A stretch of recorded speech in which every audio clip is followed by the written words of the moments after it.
How well do you know all the paths? Do you know exactly how to get to every ending? We should do, but while we were making this, there were some bits we realised while we were doing the mix, where you mix all the sound. There was a point where we realised we were mixing a segment it was no longer possible to get to. Wasn't there at one point? Which was very motivational for the whole team, Yeah. Going, so we do the thing that no one's going to see, okay, yeah. You know, somebody put a section up on YouTube that it's impossible to get to. How did they get to it? Well, that's the question. I don't know. I think they must have illegally ripped it out of the. I don't know. I don't know. But there's a scene that you cannot get to that's on YouTube. I probably shouldn't say that, but there is. Yeah. So it's a mystery to us in some ways. And how did you keep track of all these storylines while you were shooting? Yes, so it was a whole new way of having to produce. It was, on day one, we turned up and we had our normal running order of what we were going to shoot that day. And very quickly we realised that we'd got it all wrong and we just ripped up the running order and just started again. Because it was so confusing for the actors who are doing, you know, sometimes different versions of the same scene, all appearing in different playthroughs that they could not keep on top of it. So the most important thing was holding on to the characters and the actors and their confidence in their role. So we rescheduled everything to make it as easier for the actor rather than for the economy of the production.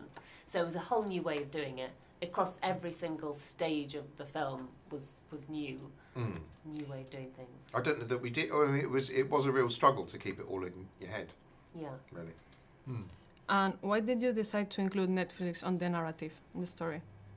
That just showed up while I was like coming up with the initial outline, which I had to do in Twine, which is like an interactive fiction sort of coding language, which is free. You can access it online. Rush out and get it, everyone. Rush out and do it. What was fun was normally when you're coming up with a story, you're trying to actually eliminate choices and keep things as you have to throw ideas out. And with this, I could go, well, here's an extra branch I can actually explore. And at one point, I just thought, well, it would be funny to tell the character the truth and tell him literally that you're watching him on Netflix. That's funny because in 1984, if he tells anyone that, he sounds crazy, even though he's telling the truth.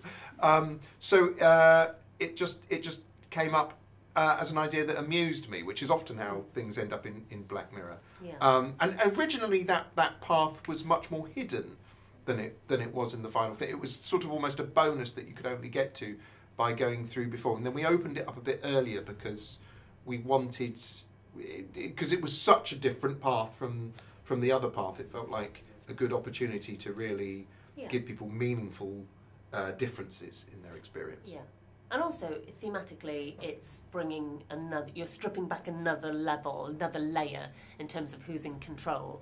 And so the person at home watching the film, it thinks that they're totally in control, and then they become aware that Stefan is aware of them, and then the viewer becomes aware that Netflix is giving them the choices. So it was just another funny reveal on who actually, another funny reveal on who actually is in control and, free will. You know who's in control? Who is in control? I am. Oh, great. Like that. He is the puppet master.